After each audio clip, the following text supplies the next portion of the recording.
గజ్వేల్లో municipality election వచ్చింది. 11వ తారీఖు నాడు ఓట్లు. ఎవరికి ఓటేయాలి? మనకు అన్నం పెట్టిన వాళ్ళకు, మనకు పనిచేసిన వాళ్ళకు, మనను మంచిగా చూసిన వాళ్ళకు ఓటేయాలి. అవునా కాదా? ఇవాళ గజ్వేల్ కేసీఆర్ గారు ముఖ్యమంత్రి కాకముందు గజ్వేల్ ఎట్లుండే, ఇవాళ ఎట్లున్నది? గుండె మీద చేసుకొని చెప్పండి. ఇవాళ ఈ రోడ్డు ప్రజ్ఞాపూర్ గజ్వేల్ రోడ్ అప్పుడు ఎట్లుంటుండే, ఇప్పుడు ఎట్లయిందో ఒక్కసారి గుండె మీద చేసుకొని ఆలోచించండి. ఆ రోజు గజ్వేల్ దవాఖానా పందులతో నిలయంగా ఉంటుండే.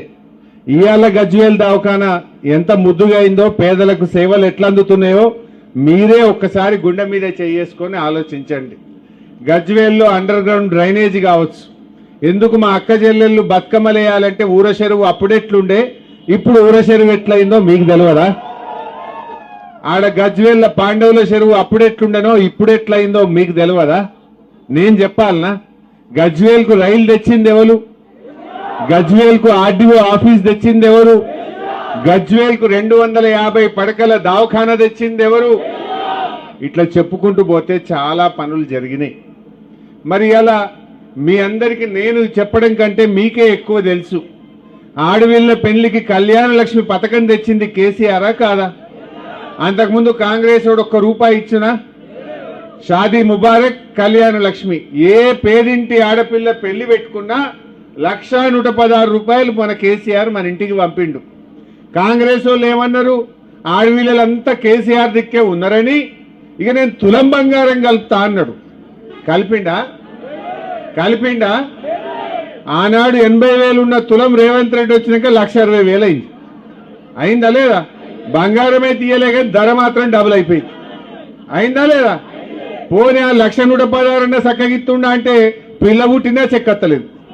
కేసీఆర్ ఉండగా చెప్పని అందించు. లగ్గమైనాక ఇంత రిసెప్షన్ అప్పులు కట్టుకుంటందుకు వెళ్ళు, పెళ్లి ఖర్చులు కట్టుకుందాం. ఇప్పుడు పిల్ల పుట్టే 21 దినానికి కూడా అందుతలేవు. ఇవాళ వడ్డీకే పోతున్నాయి. తులం బంగారం లేదు, ఆ కళ్యాణ లక్ష్మి చక్కగిచ్చింది లేదు. బిడ్డ కాన్పుకు పోతే ఇప్పుడే మా డాక్టర్ సాబ్ చెప్పినట్టు 13,000 ఇచ్చి బయట తల్లి కన్నం పెట్టి లోపల బిడ్డ కన్నం పెట్టి కేసీఆర్ కిట్టు చీరలు ఉంటుండే. అందులో అన్ని జాన్సన్ పౌడర్లు, సబ్బులు, నూనె అన్ని ఉంటుండే. మంచిగా కేసీఆర్ కిట్ ఇచ్చి ఆటో కిరాయి లేకుండా ఇంటికాడ ప్రజ్ఞాపూర్లో దించలేదా? ఎందుకు మాయమైంది? బతుకమ్మ చీరలు మాయమైనాయి, గోలోళ్లకు గొర్రెలు మాయమైనాయి, మా ముదిరాజులకు బెస్తవులకు శాప పిల్లలు మాయమైనాయి, దళిత బంధు బంద్ అయిపోయింది. ఏదన్నా కొత్తగా వచ్చింది ఏమన్నా ఉన్నదా? ఉన్న ఎగబెట్టుడు తప్ప రేవంత్ రెడ్డి చేసిందేమున్నది? అప్పుడేమో ఆశ పెట్టిండు. కేసీఆర్ ఉండగా బీడీలు చేసుకునేటోళ్లకు, ముసలోళ్లకు, భర్త చనిపోయిన వాళ్ళకు 200 ఉన్న పెన్షన్ 2,000 చేస్తా అంటే చేసిండా లేదా? చెల్లె చేసిండా లేదా? 200 చేస్తా అంటే కుర్చీలో కూర్చున్నాక నెలకే 2,000 ఇచ్చిండు మన కేసీఆర్. మరి రేవంత్ రెడ్డి ఏం చేసిండు? అరే ముసలోళ్ళంతా కేసీఆర్ దిక్కే ఉన్నారు, ఇక నేను 4,000 ఇస్తా అన్నాడు. బీడీలు చేసే వాళ్ళకి 4,000 ఇస్తా అన్నాడు. ₹4 ఇచ్చిండు. చెల్లె ₹4 వచ్చినాయా? ఎంత మోసం! నేను మొన్న అసెంబ్లీలో పట్టుకొని ఏమైనా 26 నెలలైంది, ఇక సగం అయిపోయింది. 5 ఏళ్లలో సగం అయిపోయింది నువ్వు కుర్చెక్కి. మరి ఇక సగం దినాలు అయిపోయినాయి, ఇంకెప్పుడు ఇస్తావు 4,000? 26 నెలలు అంటే నెలకు 2,000 అంటే అవ్వకు తాతకు 52,000 బాకీ పడ్డాడు రేవంత్ రెడ్డి. పడ్డా లేదా? నెలకు 2,000, 26 నెలలు ఎంత అవుతుంది? ₹52,000 అవుతుంది.